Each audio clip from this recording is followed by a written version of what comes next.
હવામાન વિભાગના red alert વચ્ચે રાજ્યના આરોગ્ય મંત્રી પ્રફુલ પાનસેરિયાએ લોકોને સતર્ક રહેવાની અપીલ કરી.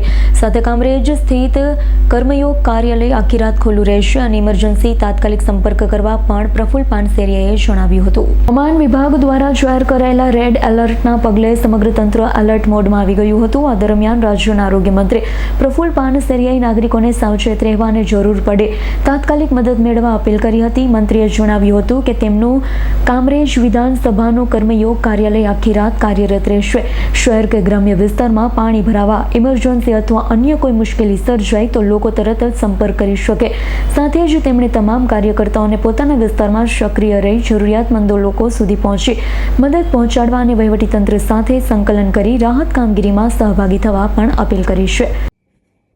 આજે બુધવાર 22 તારીખના દિવસે સુરતમાં રેડ એલર્ટ છે વરસાદનું, રાતના 10 થી વહેલા સવાર સુધી. તો દરેક પરિવારજનોને વિનંતી કરું છું કે રાત્રે મેડિકલ ઇમરજન્સી સિવાય કોઈ બહાર ના નીકળે. પૂરા સુરતની તમામ કોર્પોરેશન ઓફિસો આખી રાત ખુલ્લી છે સેવા માટે.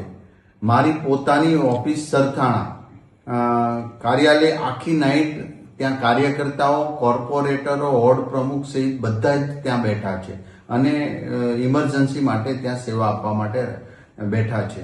એ જ રીતે સરથાણાની એસએમસી ઓફિસ આખી નાઇટ ખુલ્લી રહેવાની છે સેવા માટે. તો દરેક મિત્રોને વિનંતી કરું છું કે મગો, સણિયા, યોગી ચોક, પૂણા, કારગિલ ચોક થી આગળ મહાવીર ચોક, સીમાડા, સરથાણા અને કઠોદરા, આ બધી જ જગ્યા પર પાણી જ્યાં ખાડી છે, લક્ષ્મણનગર વગેરે, ત્યાં બધા જ કોઈ એમને ઓળંગે નહીં અથવા તો ત્યાં જાય નહીં.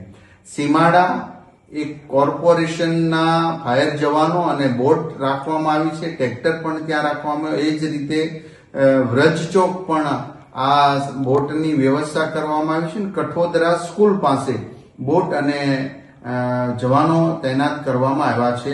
એ જ રીતે કામરેજ મામલતદાર ઓફિસ પણ ખુલ્લી છે, કંટ્રોલ રૂમ ખુલ્લો છે. ભારતીય જનતા પાર્ટીની કાર્યાલય એબીસી મોલ ચૂંટાયેલા સદસ્ય જિલ્લા પંચાયતના મહેશભાઈ, સુચેતનભાઈ, કૌશલભાઈ અને પરેશભાઈ અને આખી ટીમ કામરેજ પણ આખી નાઇટ એબીસી મોલ પર સમસ્યા માટે, ત્યાં ઇમરજન્સી સમસ્યા માટે રહેવા.